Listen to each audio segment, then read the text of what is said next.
So, by way of introduction, welcome again to Volleyball England AGM. We would, in an ideal world, have loved to have done this in an in-person way. Unfortunately, restrictions didn't allow us to do that. So apologies for the fact that we're not meeting in person. It would have been great to see everybody and have a much more interactive forum. Given the fact that we are moving into this virtual mechanism, it's our intention to keep this meeting quite business focused and relatively short. And then at a point in time when restrictions have lifted and we're in a position that people can gather in larger groups, we do intend to do a much more interactive forum. So yeah, apologies that we've had to move to the virtual forum, but hopefully we can get through the business of the day in an efficient and effective way. As I say, thank you very much for attending today, but also I'd like just to thank you for your huge contributions through the year. You know, very much from my perspective and from the perspective of the board and the hub staff, we really do appreciate that the volunteers are the people that make this sport what it is. And without your contribution, we wouldn't be able to deliver all of the great activities for the volleyballing community that we do. So a massive vote of thanks to you all. Just one reason for the delay in terms of the timing of the AGM, because many of you will recall we publicised an earlier date in the year and then we delayed that until the September date. There were two reasons behind that. First and foremost, the two reasons were as follows. So firstly, we wanted to make sure that we had got audited accounts. Due to COVID, it took longer for us to get those audited accounts than we'd planned. So that's reason number one. And the secondary reason was that we were holding out to see whether we could, as restrictions started to lift, if we could have put an in-person AGM. Unfortunately, we couldn't do that. If we can move on, Stuart, just in terms of the agenda, that would be great.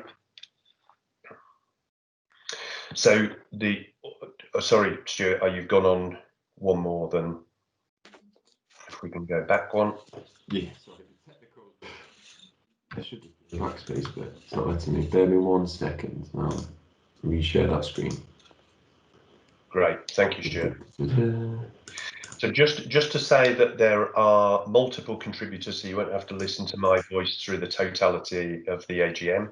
And I'm very pleased to say that we have, whoops, thank you very much. Okay, so the areas that we're going to cover, obviously we're doing the introductions now and the protocol and things. We'll move into a presentation of the game plan, and that will be given by Sue and Sam, so our CEO and our Deputy CEO. Sue will then move on to talk about the annual report. Claire Francis, our Vice Chairman, will talk through the voting and the outcomes of the AGM and the resolutions.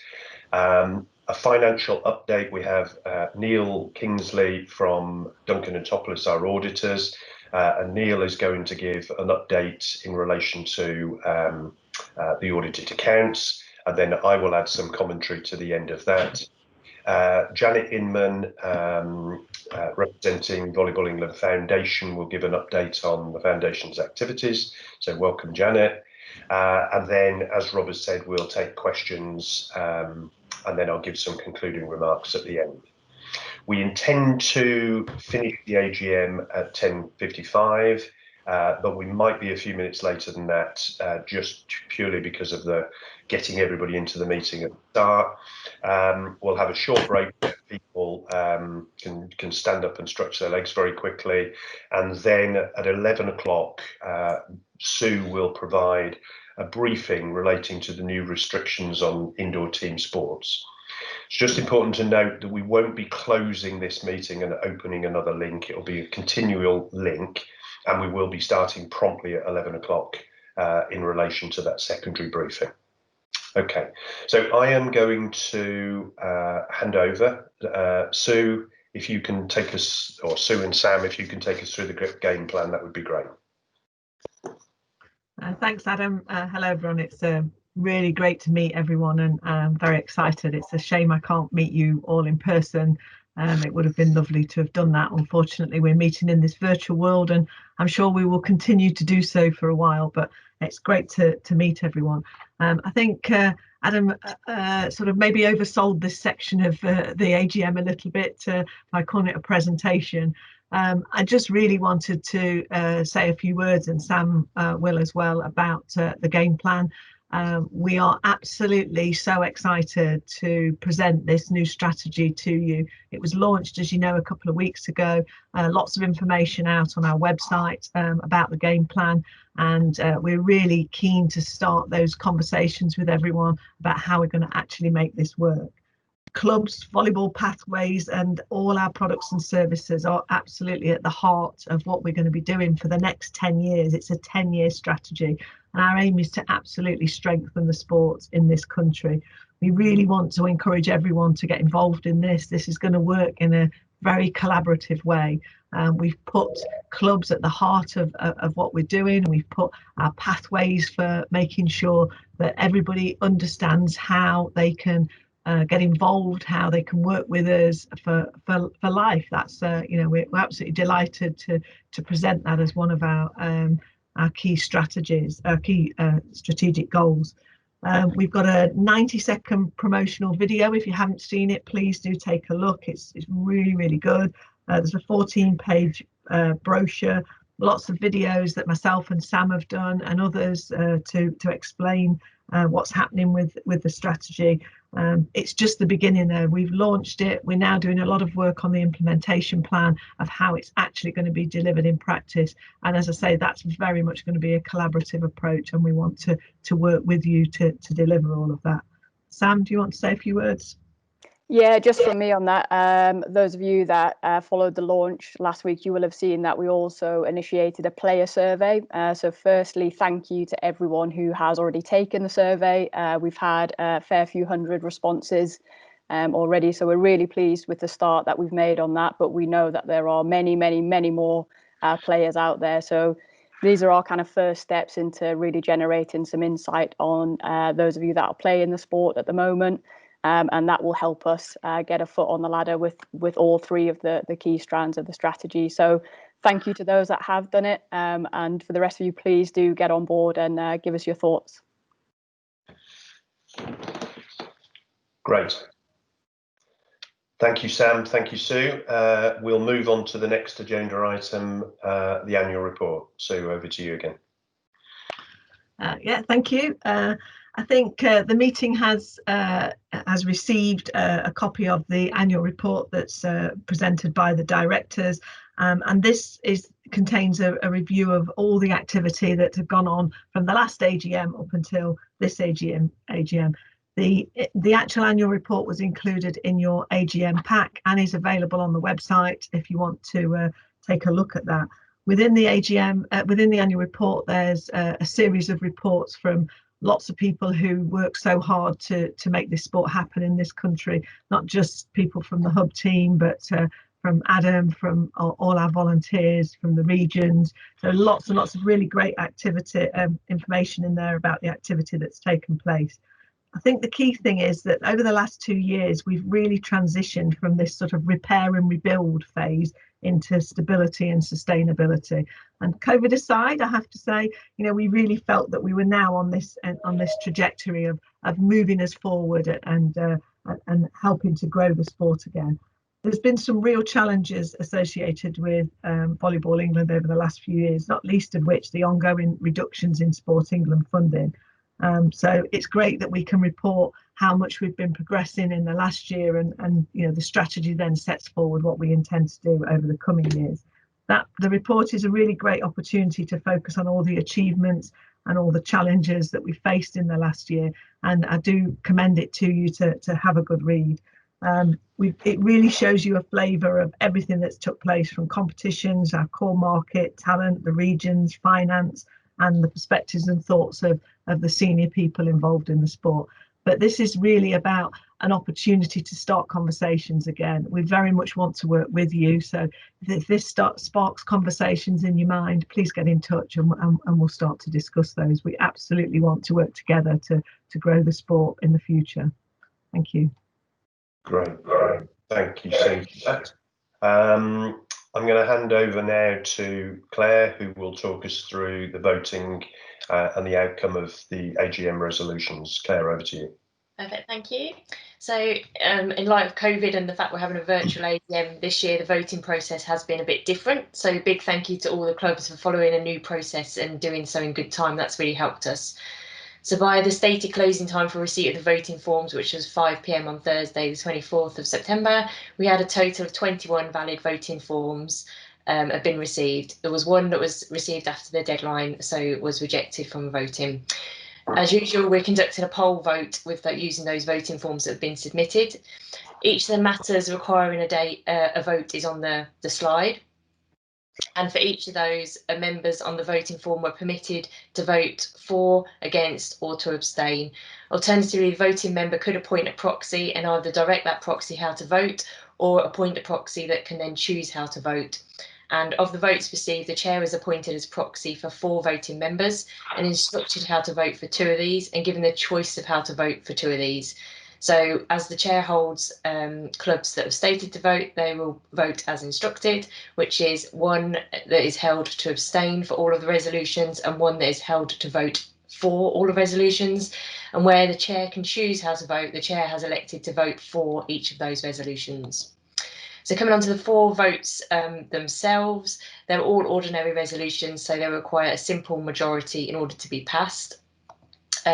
Obviously, we've had all those votes in advance, so we're able to announce the results as follows. So first resolution is to reappoint Duncan and Topless as auditor of the company to hold office from the conclusion of this meeting until the conclusion of the next general meeting of Volleyball England, at which the audited accounts are laid, and to authorise the directors to fix their remuneration. So for this one, we had 18 votes for, none against, and 3 abstains. So that resolution has passed. The next one is to reappoint Frida Bussey, who is retiring by rotation in accordance with our articles, and to appoint Frida as a director of the company. This one we had 18 votes for, 1 against, and 2 abstain. So that resolution has also passed. Next one is to reappoint Alex Bialakov as talent delivery lead, who's retiring by rotation in accordance with our framework agreement. For this one, we had 18 votes for, 1 against, and 2 abstentions. So that resolution has also passed. And the final one is to appoint Richard Osborne as sitting volleyball lead. And for that one, we had 17 votes for, none against, and 4 abstentions. So again, that resolution has also passed. So all 4 resolutions have passed in line with the votes. I would say we've got 2 positions that remain vacant, where we are looking for people who would like to take on those roles, and that's the regional lead and the coaching lead. Encourage anyone that might be interested in taking those roles on to get in touch with us. As Sue said, you know, it's an exciting time for the sport, COVID withstanding, where we're going into a new era to try and really take the sport forward. So it would be great to get more people on board. It's a great opportunity to give something back to the sport and be involved with a great set of people. So if anyone out there thinks they might be interested in those roles, please do come and talk to one of us. We'll get in touch with the hub team.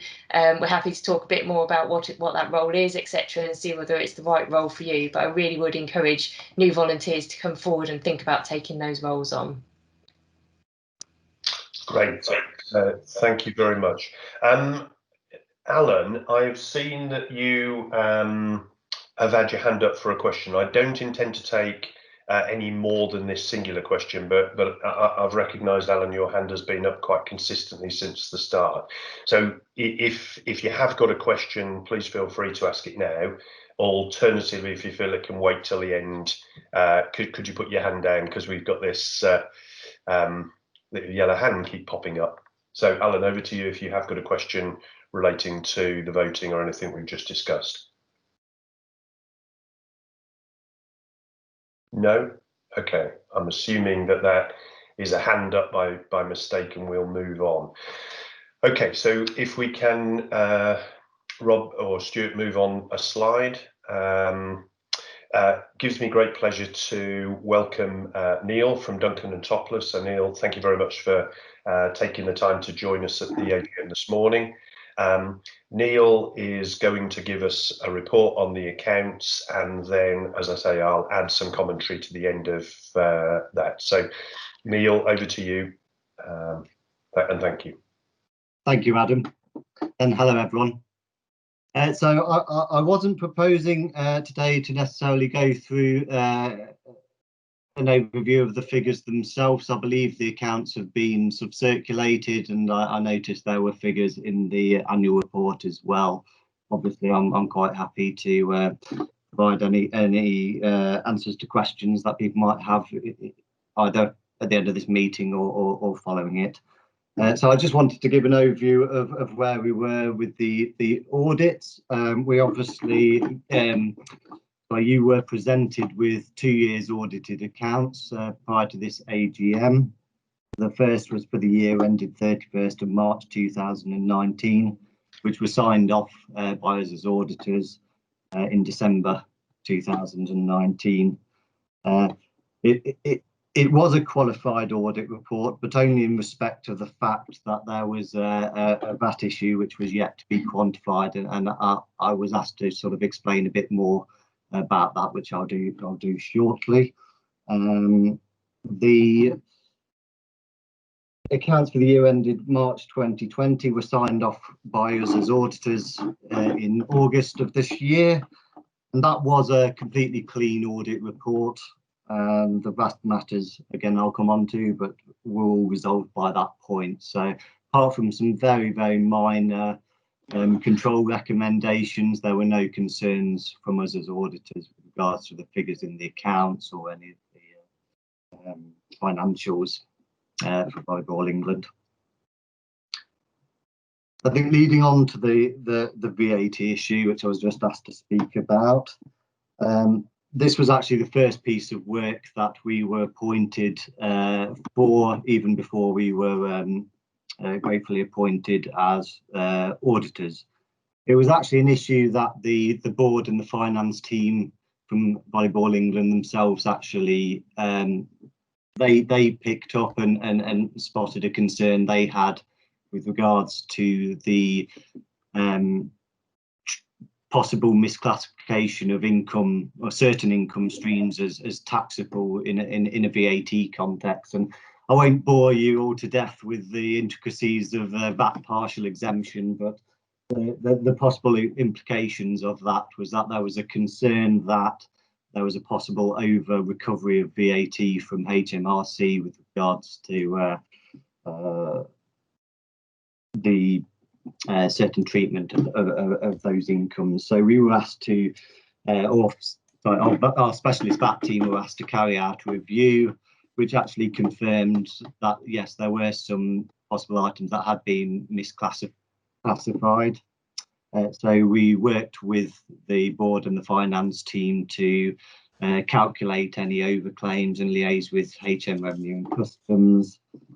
And in early 2020, that was all resolved, and any VAT overclaims were declared and settled. So that has all now been resolved, and we've reviewed the 2020 VAT returns and assisted with the calculations with that to make sure that similar mistakes hadn't been made, and we're satisfied that it was all correct, and provided some additional training to the accounts team there so that they're have the clarity going forward to make sure we're all on track. So I think just to give some comfort there that I think the board did the right thing. It wasn't an issue that we spotted.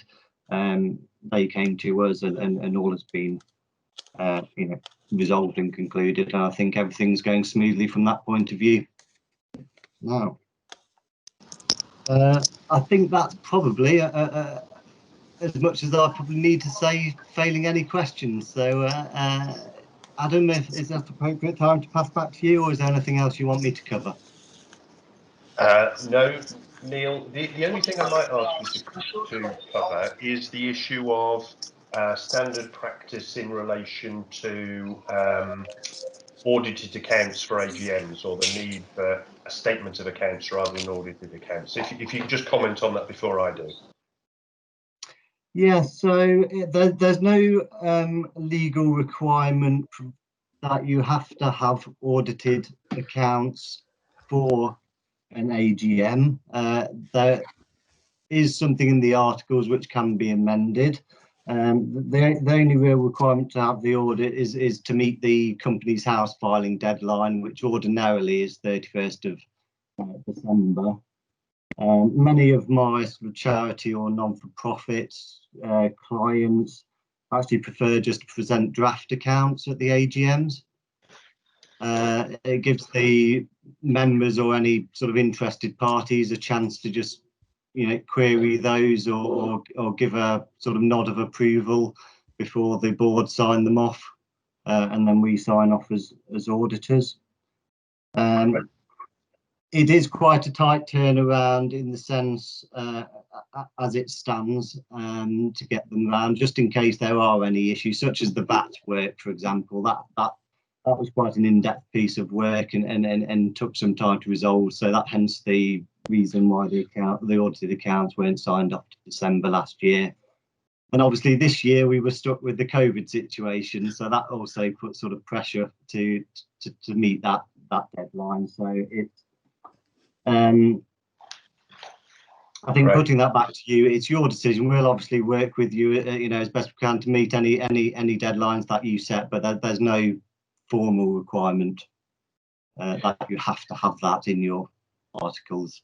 Great. Neil, firstly, thank you very much for your explanation of the accounts. That was really helpful and much appreciated. And also, thank you to you and your colleagues for all your hard work on helping Volleyball England with the VAT investigation, but also looking at or taking us through the audit. That was much appreciated. Just in relation to that latter point that we were discussing, Neil, one of the challenges we would like as an organiser, so I'm talking now to the body of the meeting, we in future want to make sure that we can have the AGM earlier in the year. So and to do that, we intend to provide the statement of accounts rather than audited accounts at that point in time. Obviously, we will make sure that we comply with all Companies House filing requirements, and that our audited accounts are made available on the website for anybody to comment on or ask questions on. But for future AGMs, we intend to bring the statement of accounts rather than the fully audited accounts. I'm going to pause at that point and just, unless I hear any comments or questions on that, that's what we would intend to do. James, I've seen, and then Stephen. So just take questions on that if I may. Yeah, so I don't know if you were around at the time, but the reason why this came in was because we've had now 2 lots of examples where the finances have not been managed appropriately by the organisation, and there was a commitment from the board that from now on we would have audited accounts for every AGM. So I feel very, very strongly that this is something that we need to continue to make sure that it's our money, and we need to be sure, externally audited, that these things are covered. And I feel very, very strongly about that. Okay, and James, before I take Stephen's question, I'll comment on that. James, I'd hope from the experience of the past 2 years that you will have a growing confidence in the organisation in terms of running and managing the sports finances. I totally understand the historic context, but I hope that your confidence is growing. The reason that we want to bring the AGM earlier in the year is obviously it has quite a consequence in relation to setting fees for competition and membership fees, etc., etc. And to leave the AGM into September, which would be necessitated by an audited accounts, does put pressure on the overall planning within the sport. And I'm going to ask Neil in a second whether we can actually have almost best of both worlds, with some commentary from the auditors, but not the fully audited accounts at the time of the AGM if we bring it earlier. So, Stephen, before I take your question, Neil, can I just pose that one to you and get your view? Yes, certainly. So we obviously aim to commence and do the majority of the audit work around May, June time. So I'm not sure when you were proposing to hold, how early you're proposing to hold the AGM, Adam, but certainly we would be in, I think, a good position to present draft accounts. They might not have been completely finalised and signed off, but I would be in a position and quite happy to attend the AGM and an update on progress of any audit and any issues that or concerns that have arisen at that stage. And we do also issue at the end of the audit a quite detailed audit findings report, which may give comfort to those if that was circulated, as if that was an option to the wider group. Great, thank you. Does that answer your question? It does, Neil. Thank you. I'm going to do this quite quickly because of time constraints. But so if I can go to Stephen first and take Stephen's question, and then James, I'm going to go back and give you an opportunity to respond to what you've heard. Stephen, over to you. Good morning, Adam. Just a question in relation to the statements, particularly focusing on creditors' position. I'm just wondering if there's a further explanation as to what the other creditors and accruals deferred income is in relation to. It's a significant sum of money. So if there's just a further update on that, please. Great. Okay. Thank you, Stephen. I'll ask Neil if I can in the first instance, and then perhaps if I need one of the exec team to respond. Neil. Yes, I believe the large amount of that is respect of where we essentially under the accounting standards defer an element of the Sports England funding that relates to the following period. So we might have received cash by the year end, but actually it relates to the following year's spend. Right, Stephen, does that answer your question? And just the other creditors' position? Bear with us, Stephen. Stephen, I'm going to come back to you. If Adam, I will quickly look into that. If I can't get give you the answer by the time we get to the question part of the session, I will follow up with yourself and Stephen. Is that okay? Absolutely. So, Stephen, we're not going to lose your question, but could we just do just to make sure we give you exactly the right answer? Can we just postpone the answer for 5-10 minutes until we get to the question session? Absolutely, thank you. Right. Okay, James, I'm going to just ask if you can respond, and I hope you understand the rationale for wanting to have the AGM earlier in the year, and then the rationale, therefore, to do the draft accounts as opposed to the fully audited accounts. And it's not that we're not going to publicise those fully audited accounts, but we're just looking to disentangle them from the AGM. James, over to you. So the question that wasn't answered was, when are you planning to have the AGM in future?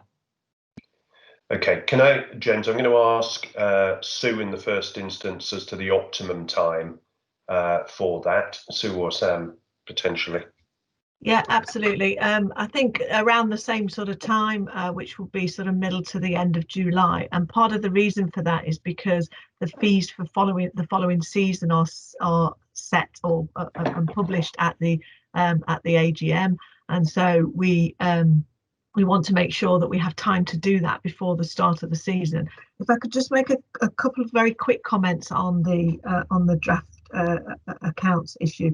I think, first of all, I'd just like to reiterate the point that Neil made, that by presenting draft accounts to the AGM, that gives all the membership the opportunity to make any comments and any observations at that point. Those comments and observations can then be included in the audit. So when the final audit report is done, the auditors will see not just our view of the accounts, but if there's any questions raised that we want to try and resolve, we can do that with the view of the auditors on them. So it does give you an additional opportunity to get that independent review of any questions and queries that you might have on the accounts. And I think, just to reiterate Adam's point, we will be publishing the accounts every year.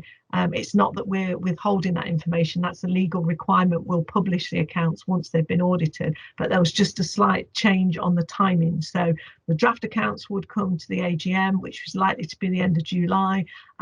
Everyone would have the opportunity to comment on those. The audit will then be completed with those comments included, and then we publish the audited accounts. So on the basis that what I've heard is that we would get draft comments from the auditors by the end of June, and you're planning to have the AGM in July, and then you'll publish the final. Then I think that's a that's back to normal, and we would be happy with that. I would be happy with that. Great, thank you, James. And if I get no other comments, which I don't appear to have, that's the way we'll progress. And thank you, James. That's your comments are much appreciated. Okay, we will move now on to the next part of the agenda. So it gives me great pleasure to invite Janet to give an update on Volleyball England Foundation. Janet, over to you. Thanks, Adam. You can do the first slide for me, Stuart, please. Thank you. So the foundation was set up in 2010, and for a long period it sat dormant. There wasn't very much going on. So in early 2019, we made a decision that there was a real purpose for the foundation. So we went about recruiting a whole new group of directors, some very knowledgeable, well-positioned directors. And then we, as a new board, went through all of our processes and policies to make sure that our governance was going to be sound. If we're applying for funding, which we have been doing recently, those organisations need to know that the governance behind you is sound. Then we took a look at all the income and expenditure since 2010 that the foundation had been involved in, to try and understand where the money had come from and where the money had gone, so that we can then better develop our processes going forward. And part of that was then to make sure that people knew about the foundation. So the development of the website and the social media platforms was so important to us. And I'm sure most of you know that there's been regular input through that over the last 6 months. Thank you, Stuart. So we kind of built a three-stage way of working for the foundation. The first was the rebuild, which we did in 2019, 2020. And we think we're just about there, but we are going to recruit some new members to the board. We do feel that it's time to get more people, more knowledgeable people on the board. And then it's about growing our profile. If we are going to find additional funding and resources coming to the foundation to be able to support our volleyball community, people have to know that the foundation exists. So again, it's making sure that we grow that presence. And then finally, it was to embed the foundation into everybody's thought process within volleyball. So, it just becomes part of our infrastructure within the volleyball family. Thank you, Stuart. So things that we are focused on this year. I'm just going to move my slides forward. We're going to continue to develop this network. We do want more people, more organisations to be aware of Volleyball England Foundation. We've got a number of campaigns that we're working on with Volleyball England, and we see ourselves directly as a partner helping them to deliver the new game plan. We're going to continue to work on our first campaign, which is the sitting volleyball, and we still have opportunities for people to apply for that funding. We're looking at supporting at least 10 community clubs to build their sitting volleyball part of their club over the next 12 months. And then we absolutely want to introduce new methods of bringing in much needed income into the foundation to be able to support our volleyball community. And there's a number of things that we were working on via the website and through social media to try and get more people engaged in financially supporting the foundation, and so supporting the volleyball community. And then the last point there, which we already mentioned, is we're going to definitely recruit new members onto our foundation board. So if you're interested, we're going to put some adverts out in the next few weeks. Please do come back and offer your assistance. Thank you, Stuart. So some of the things that you could do now to help the foundation is to go to the website. And when you go to the website, a little pop-up box will come up and you can sign up to the newsletter. Join our Facebook page and our Twitter account. The more people who join, the more people will know about the work that the foundation are doing. And if you wanted to, you could make a donation to the foundation. On the website, there's a donation button. You can become a one-off donator, or you can donate regularly. We've got a few people who've joined recently, and they're making a monthly donation to the foundation. So it doesn't take more than 5 minutes to do, and we'd really appreciate your support. Thank you, Stuart. And just to finally say thank you to all those people who are regular contributors to the website and social media. We couldn't keep the throughput of information that we're putting out without those people supporting us, providing us with that information. A huge thank you to those who've already contributed by making donations to the foundation, and we continue to need the support of people making donations. If our plan is to support the volleyball community, we need to have those donations to do that. And then a huge thank you to the board of the foundation and to the Volleyball England board for the support that we've been given over the last 12 months. And finally, a huge thank you to all of you. The Volleyball Foundation, there to support Volleyball England deliver their game plan, ultimately to deliver it for our volleyball community. Without supporting that community, there's no point in the foundation being there. So from us, stay safe, stay well, and stay connected. Great, Janet, thank you very much for the presentation and for all the work that the foundation are doing. Just really to add a little bit of thanks from Volleyball England. So firstly, thank you to the foundation for all the hard work. It's much appreciated. Ever since Janet and Simone have sort of resurrected the foundation and breathed life into that with the other board members, Sue, myself and Volleyball England have been extremely keen to make sure that we're working collaboratively together. And we've done that both on operational levels and on a strategic level, and we'll continue to do that. So it is really important moving forward for the success of the sport that the two organisations really do collaborate and the two organisations work towards a collective aim, which I think we're doing very effectively. So Janet, thank you, and long may our great partnership continue, which should be fantastic. Okay, we're now going to move into questions. Just to give a little bit of a parameter to this. So as you'll be aware, at 11 o'clock, we will be having the indoor sport briefing. So as part of this session, I'd be grateful if there are no questions relating to indoor sport and COVID restrictions. So they need to come into the secondary part. So I'd be grateful if you could channel questions relating to the AGM business. I am very conscious that we need to make sure that we've answered Stephen's question. Stephen, please rest assured we'll come back to you with an answer on that before the end of the session. If you can put your hand up, and Rob will manage the process of seeing who's ready to ask questions, and we'll get through as many as we can in the next 10 minutes.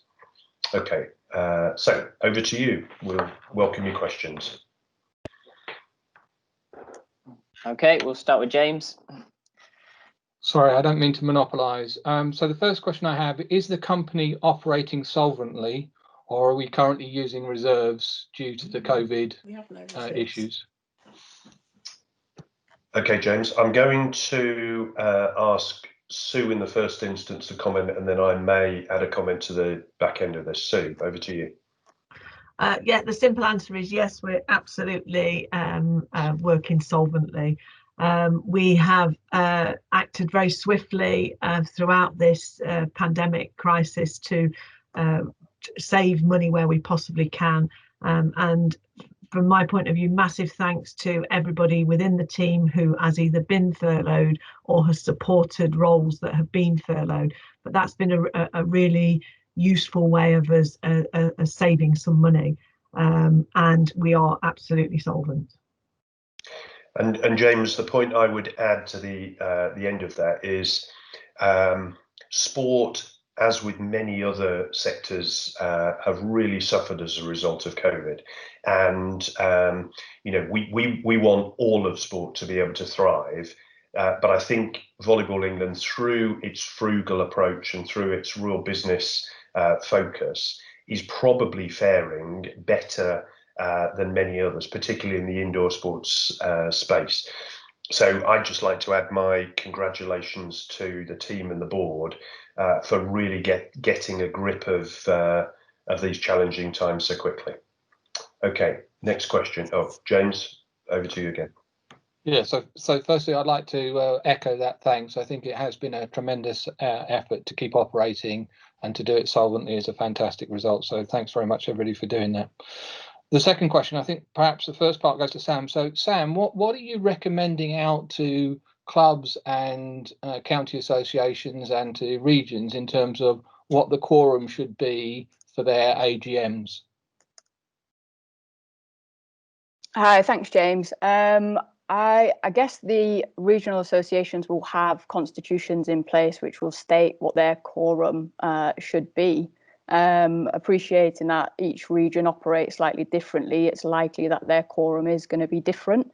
But I would urge the regional associations to refer back to their constitutions. I don't know if Sue, you got anything to add to that different? I was going to push it to Claire, actually. I don't know whether Claire would be able to answer this one with her knowledge of articles, etc. Yeah, so Sam's right. Each regional association has its own constitution, so they would need to look at that first and foremost to identify what their quorum should be and follow those rules. And I guess if any regional association isn't sure or needs a bit of help with that, then get in touch and we can help have a look at it with them and how they tackle the challenges that COVID will bring to their AGM. Okay, so my understanding was there was a document that went out a few years ago that recommended that the quorum for county associations, regional associations, was at least 25% of the registered members. And I was wondering if that was the recommendation that you'd made to the county and regional associations, why you hadn't applied that to Volleyball England? So I don't know whether those regional associations have taken that advice in, but it's within their relevant articles. I guess in terms of the Volleyball England quorum, then that's set in line with the Sport Code of Conduct, Code of Governance, which we updated as we did the articles with external legal support a couple of years ago now. So that is in line with the Code of Conduct there and where we set our quorum from. Yeah, James, sorry, I'm going to hold, if I may, James. There is a danger your hand is very, very quick, and I just want to make sure that we get some other people ask questions. Stephen, over to you. Yeah, hi Adam. I just had a question with regards to the performance on the commercial income, which was presented in the financial report. Obviously, we know that the game plan is to look at diversifying income and growth whilst maintaining where we are with the number of clubs and members and what have you. But specifically focusing on commercial income, how is the hub proposing to increase and perform better in that area? Okay, Stephen, I'm going to answer that first. And for those that don't know, part of my day job is about securing commercial income. So my organisation works in sport and other sectors to help organisations do this. That doesn't really apply to Volleyball England because obviously I'm a volunteer in that situation and therefore have limited time. So I think the first part of the answer, Stephen, is the Volleyball England has historically not done very well in this area. And it needs to improve its performance. Sue and I, at the moment, are working through an agenda, along with the board members, to increase that commercial revenue. Our endeavours have slightly been delayed in that, in the sense that obviously we went into full COVID planning and we haven't managed to do as much as we want. But as a good example of how we're progressing, we've had a series of extremely good conversations about team apparel, and we're hoping to announce a new commercial relationship before the turn of the year. And then having done that, we'll then be moving on to other areas of Volleyball England's activities to get commercial partners. So it's Stephen, to answer your question, it's a work in progress. We realise we haven't done very well in the past. And if you have a skill and expertise in this area and think you can help, please get in touch and we'll use your skills. Adam, can I just follow up on that, if I may? Yep. I'm just wondering, given the reliance both historically and probably currently on the Sport England investment, and we know that there's challenges around that, just crudely speaking, what do you believe the commercial revenue needs to move towards, and over what period, so that we become a more sustainable and less reliant business on Sport England and public funding? Because currently the income from commercial, I'm assuming it's pocket money from products and services that are sold, rather than actual sponsorship deals and larger commercial deals of that ilk. So just, sorry, not to waffle, but where do you believe we need to be commercially? Okay, well, the first part is everything we do in a commercial income generation sense has to be budget relieving. So even if we're receiving value in kind, even if we're receiving contra deals, they have to be able to relieve other budget areas so we can recycle that money. What we don't want to be doing is receiving commercial income that is just luxury elements that we add on top, because that's not going to help us. Commercial partnerships at the moment are incredibly competitive within the national governing body space, and therefore, and there's two reasons for that. One is that every national governing body is in the same place that Volleyball England are. They're all in the marketplace looking for sponsors. And the second thing is, obviously, all of those corporate organisations we would approach are consistently tightening their belts at the moment because of COVID and the impact of COVID. So there are a lot of challenges conspiring against us. Having said that, I think Volleyball England is in a good position to approach the commercial market. We've got Commonwealth Games in 2022. There is we've got a new strategy, which is, I think, compelling to the commercial markets. We've got lots of opportunities to help in terms of corporate social responsibility. So there's lots of good things that will appeal to the commercial market. If I had to put a figure on it, Stephen, if we could generate £50,000 of revenue in a year, I think that would be a sterling achievement. So this isn't going to be a golden bullet. We're not going to, if somebody thinks Volleyball England can go out and get a partner for hundreds of thousands of pounds, that's not going to happen. So I think we've got to be conservative in this first iteration, become famous to be good to partner with, and build off that platform. So this is an iterative process, and we've got to be pragmatic in the way we do it. I hope that answers your question. Yeah, thank you, Adam. Okay, I'm conscious I'm going to take one more question before we close. Anybody else have a question? There's a couple that have come in on the chat, Adam. One was clarity, actually, from Steve, which I think would be a good question to answer for everybody.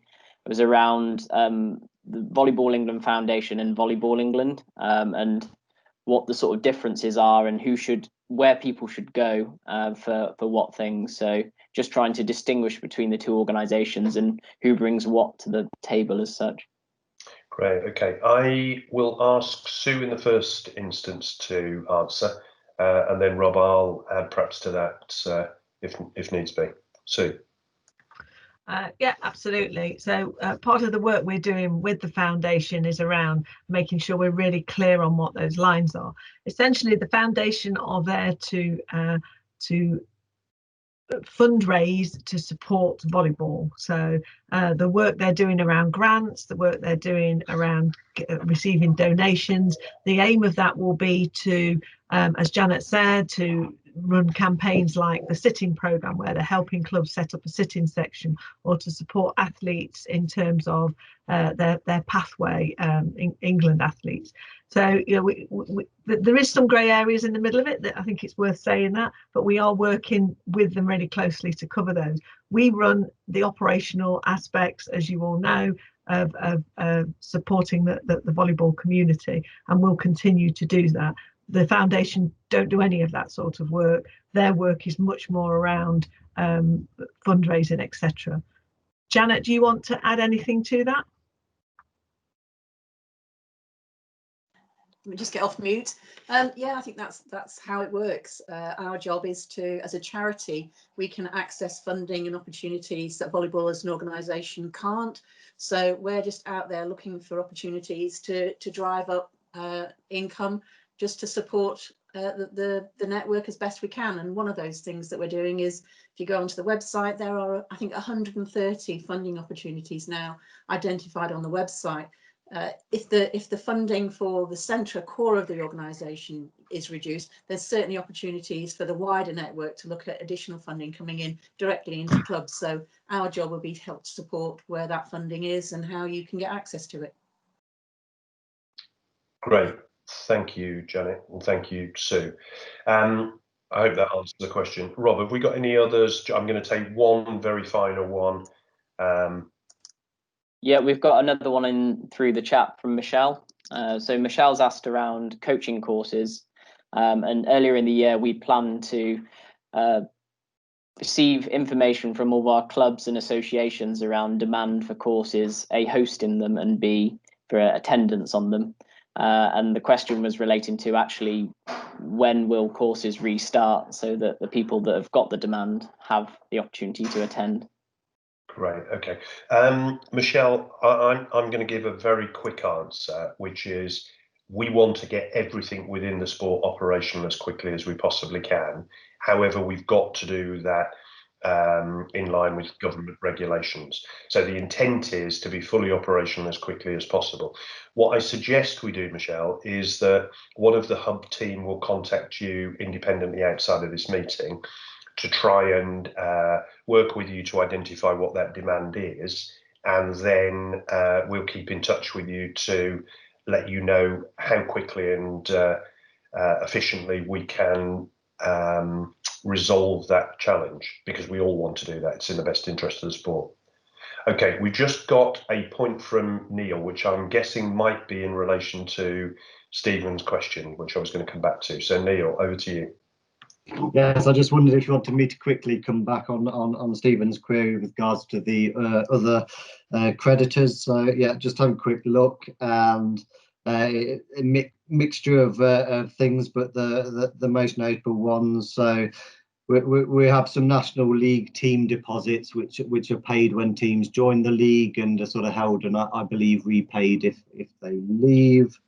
There was pension creditors for the Volleyball England employees, which were it was just a timing thing. Those were settled after the just after the year end, and some refunds for some shop sales and some events which didn't go ahead after the year end for obviously I'm sure due to the COVID climate. So hopefully that answers your question, Stephen, but happy to give any more detail afterwards if you want to follow up with Adam.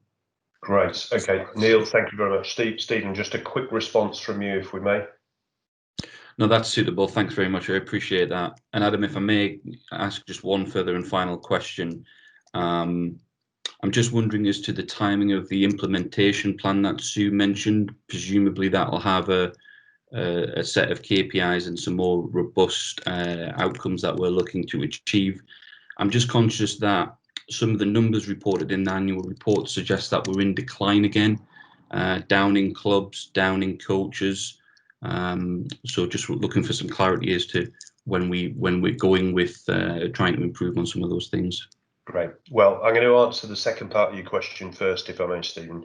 We recognise that certain areas of the sport are in decline, and we must reverse that. So that's the absolute commitment through the strategies to reverse those areas of decline.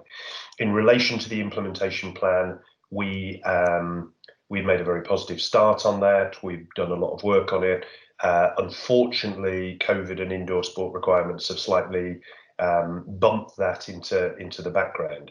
Having said that, as soon as we've got through this indoor sport review and moving that forward, we will very definitely be moving on with that implementation plan.